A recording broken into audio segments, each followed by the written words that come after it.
بسم الله الرحمن الرحيم. اللهم صل على محمد وآل محمد. اللهم إني أسألك ولا أسأل غيرك، وأرغب إليك ولا أرغب إلى غيرك.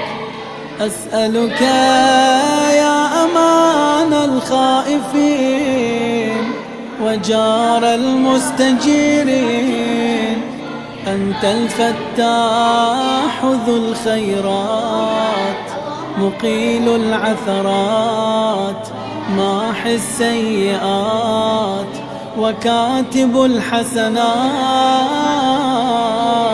ورافع الدرجات. أسألك بأفضل المسائل كلها وأنجحها، التي لا ينبغي للعباد أن يسألوك إلا بها.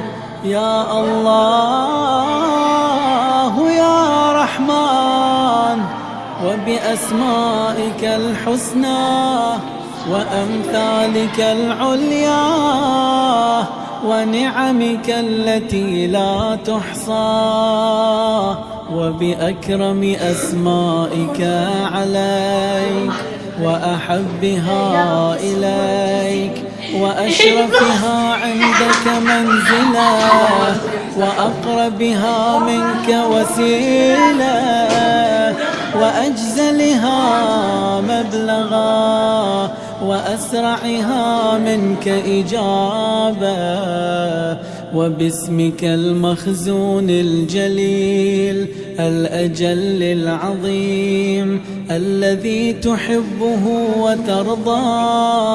وترضى عمن دعاك به فاستجبت دعاءه. وحقا عليك ألا تحرم سائلك، وبكل اسم هو لك في التوراة والإنجيل والزبور